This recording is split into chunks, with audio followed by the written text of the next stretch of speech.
Last night, John Ossoff lost to Karen Handel by 4 points, about 4 points. Yeah. And it only cost the Democratic Party $23 million to lose. Now, a lot of people are saying that we shouldn't be, Sunday morning or Monday morning quarterbacking, sideline, whatever, all the different sayings. But even if he had won, that's not a model that's replicable that we can replicate across the country, especially in light of what kind of money the Democrats are raising now. Let's start with Professor Tillman. What's your take on the race and the record-setting cost of the race? Well, yeah, the money is just incredible, right? This is just overwhelming. You make a nice point, right? Even if this does go through, right? This is not a model that's going to be sustainable moving forward. It's like you're having trouble with your marriage, so you go on an expensive vacation, right? Even as a solution, even if that goes well, right? Then you got to spill it forward. And you think, oh, maybe that'll kickstart it, but then you go and you get divorced before you come home, or whatever the metaphor is. It's not good, right? I mean, and that's kind of obvious. I mean, I think that the major lesson, and it has a lot to do with media narrative, is that there was. I have my hang on. Let me do something real quick. Finish that thought. Yeah. So the thought is simply there was a desire, and there's been a desire since Trump showed up on the scene, right, to say Trump changes everything. Right. And there's a lot of media business that is surrounded that surrounds the idea that everything is different now, everything has changed. One of the lessons from last night to me was, well, everything hasn't changed. Right. Republicans still vote Republican. Right. The Democratic Party still does not bring in a number of voters that maybe they could bring in.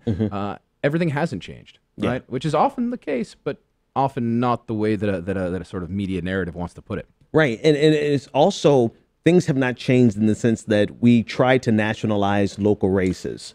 And I forgot the name of the politician / author who said all politics are local. Right. And so they tried to run against Donald Trump, which I get. It makes sense. Yeah, and that's doable. Right. That's doable. But then you also have to address the local, the community. You have to be inserted into the community at a certain level. So it hasn't changed. Back to your point, it hasn't changed in the sense that running against Trump is enough.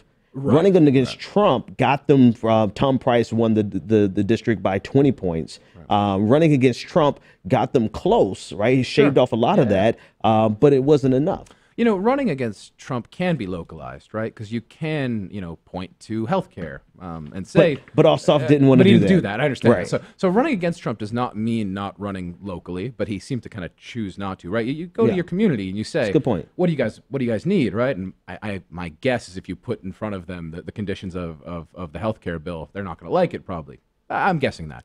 Fundraising against Trump, I think that's a bigger problem. Right. So a lot of people are going to vote in their local, in their national local race, right, for their representative in order to stop a president or in order to bolster a president. But to ask the rest of the country to come in and pour all of its energy, all of its emotion, all of its sort of energy, right, into this localized race, that's not that's not long term. You can't continue it. And B, I mean, it is ultimately a local race. Yeah. Right. And money coming in from all over is nice for a minute, but is not any kind of solution. Yeah, absolutely. So there are a lot of things about this race that we're going to talk about because it's the morning after. Everyone is trying to pretend as though they're looking at it through a sober lens, but they're not. They're still hungover from last night. So we'll talk about it. People in the South, I don't care how much money they make.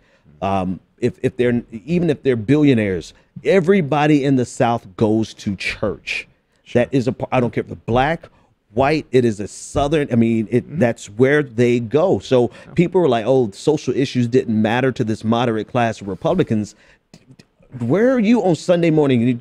We're not in the Northeast where we're at brunch on Sunday morning. They're in the South where they are at some Southern Baptist church. And I set it up that way because they don't even have to discuss social issues in this campaign.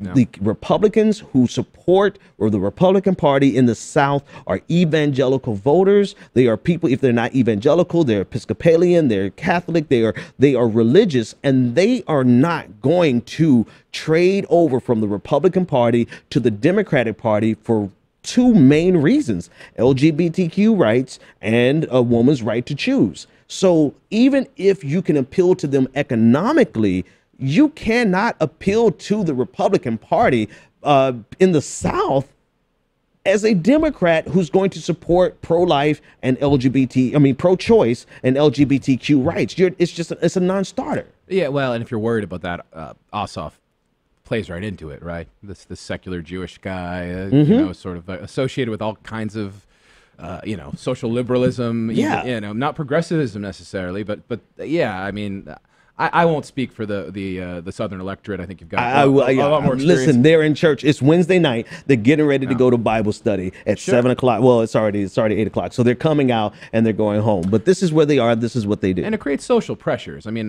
that's whenever people meet in a space, right? If the dominant force there, I'm guessing the religious leaders tend to lean to the right. Listen, yeah. The most.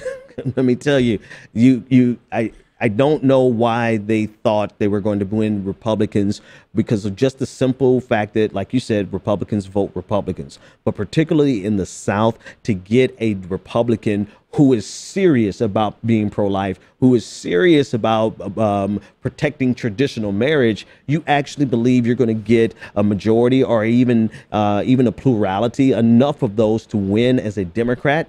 Only if you're willing to betray those issues. And if you are, then why are you even a Democrat? I mean, what you're saying makes perfect sense, yet 2 days ago, I wasn't convinced this was going to go bad. Mm-hmm. But the reason being that all of that makes perfect sense to me. I just thought $23 million in this incrable outreach could change. Well, at least, maybe not change it permanently, but could overcome it, right? Could bring you high enough up the mountain that they'll vote for the guy who definitely doesn't go to church on Sunday. I guess not. I mean, it's tremendous. I've mentioned this before to you off air, but one of the studies that I saw of it said that over half of voters said they had met personally with an Ossoff campaign person, like door knocking. 50%. Wow. Which is that 10-20% would be amazing, right? They threw everything. They threw not just money, but people, and every brain that was available was on that one case. And finish that thought. No, and I suspect that is what can get you to 4% loss. I was reading in theroot.com that they spent all this money, but they didn't spend it it spent $100,000 for all of the black community in that district. So they threw everything they could into certain categories, and the title of only 100,000 of it went to the black community as a combined. Total. I can't do math, but that's one very small fraction. Yeah, really. that's a little bit. That's not much. And what was the voter turnout in that pool? I didn't get the numbers for the voter turnout, but the article title was what was the title? We knew that white boy wasn't going to win. Something to that effect. Yeah. And they were like, they knew because because he didn't have a connection in the community. And that's the thing about local races. Like, people are going to go for a face and a name that they've recognized. That's like in any race. But then also a person that they can identify with, someone that they feel is from their community. And Ossoff had that to overcome as well. He did. And it was I don't know exactly how he came out as the candidate. I'm not going to pretend that I do. I do think there could be some very superficial thinking in that, we need more young people to vote. Let's put the guy who looks like he's 13, he's getting ready for his bar mitzvah, and put him up there.